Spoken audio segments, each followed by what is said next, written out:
Video start होती है और हम फैंग को देखते हैं जो सोचता है कि कंटिन्यूसली लाइटनिंग स्वॉर्ड को 9 टाइम्स यूज़ करने की वजह से मेरी फिजिकल स्ट्रेंथ बहुत ही कम हो गई है और मैं भी काफ़ी थक गया हूँ और उसे चक्कर आने लगते हैं। तभी वो खुद को संभाल लेता है और फिर से उन बुल मॉन्स्टर्स पर अटैक कर देता है और वो देखता है कि ऐसा करते ही उसके आसपास की चीज़ें काफ़ी स्लो हो गई हैं और वो उन सब को बहुत ही बारीकी से फील कर पा रहा है। यहाँ तक कि उसे उन मॉन्स्टर्स और घास की मूवमेंट की आवाज़ भी सुनाई दे रही होती है और फैंग के इस मूवमेंट को कमिश्नर और इंस्ट्रक्टर भी देख रहे होते हैं और वो कहते हैं कि यही परफेक्ट बॉडी मूवमेंट है। तो कमिश्नर यांग बताता है कि परफेक्ट बॉडी मूवमेंट का मतलब सराउंडिंग इन्वायरमेंट की हर एक मूवमेंट को मास्टर करके परफेक्टली डॉज करना है। यहाँ तक कि फाइट के दौरान इस मूवमेंट के ज़रिए स्मॉल स्टोन्स को भी डॉज कर सकते हैं।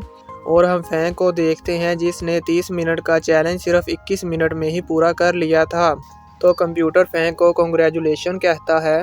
तो फैंग कहता है ये इतनी जल्दी ख़त्म कैसे हो गया, मुझे अभी और बुल मॉन्स्टर्स को मारना है। और ये सब कुछ कमिश्नर और इंस्ट्रक्टर देख रहे होते हैं और अब वो फैंग को लेने के लिए टेस्ट रूम में जाते हैं। फैंग की आंख खुलती है तो कमिश्नर और इंस्ट्रक्टर को देखकर हैरान हो जाता है। तो अब कमिश्नर फैंग को कॉन्ग्रेचुलेशन कहता है तो फैंग उनको कमिश्नर कहकर बुलाता है।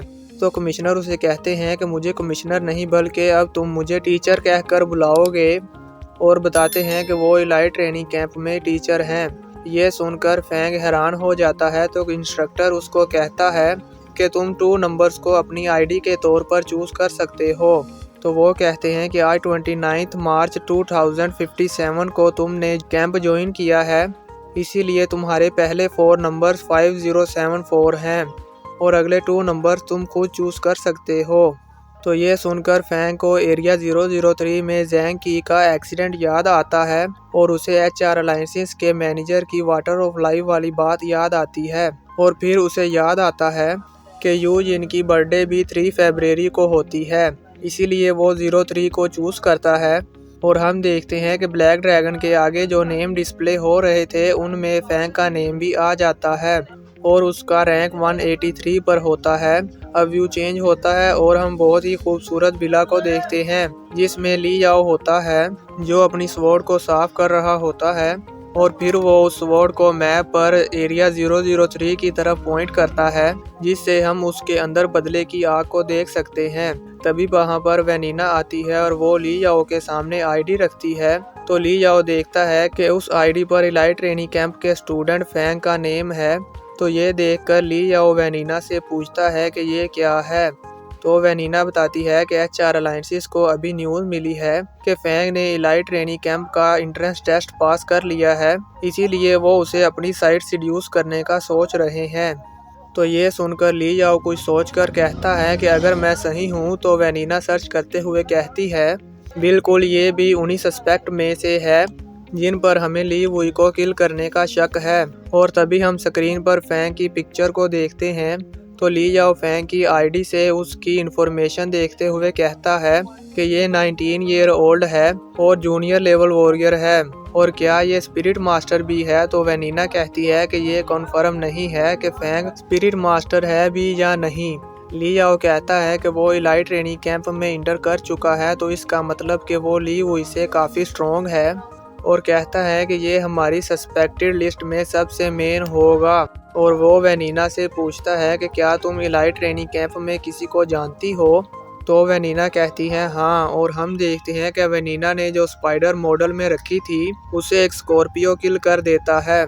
इससे हम ये आइडिया भी लगा सकते हैं कि ये दोनों कितने खतरनाक हैं और फैंग का इनसे बच पाना बहुत ही मुश्किल होगा। सीन चेंज होता है और हम देखते हैं स्टूडेंट्स को जो कि ट्रेनिंग फाइट को देखकर बहुत शोर कर रहे होते हैं। तभी फैंग वहां से जा रहा होता है तो एक स्टूडेंट फैंग की तरफ डिस्क फेंकता है तो फैंग उसे कैच करके दोबारा उसकी तरफ फेंकता है और फैंग उस स्टूडेंट को हाय कहकर जैसे ही पीछे मुड़ता है तो उसकी टक्कर एक और स्टूडेंट से होती है और वो लड़का फैंग को गुस्से से घूर कर देखता है और फैंग तो उसके सामने भीगी बिल्ली बन जाता है और वो लड़का वहां से चला जाता है। सीन चेंज होता है और हम फैंग को इलाइट कैंप घूमने के बाद कमिश्नर से मिलते हुए देखते हैं। तो कमिश्नर फैंग को बताते हैं कि सामने जियांग नान हॉल है और अब इलाइट ट्रेनिंग कैंप में यही तुम्हारा घर होगा, और बताते हैं कि यहाँ रहने वाले ज़्यादातर स्टूडेंट्स बेस सिटी से ही होते हैं, तो इसी वजह से इस जगह का नाम जियांगनान बेस सिटी के नाम पर रखा गया है। और बताते हैं कि यहाँ पर तुम्हारे साथ 2 और स्टूडेंट्स भी रहेंगे, और बताते हैं कि इनमें एक शी जियांग है और वो बहुत ही स्ट्रॉन्ग है, और कहता है कि वो इतना स्ट्रॉन्ग है कि मैं नहीं जानता कि मैं उसे फाइट में बीट कर पाऊंगा या नहीं।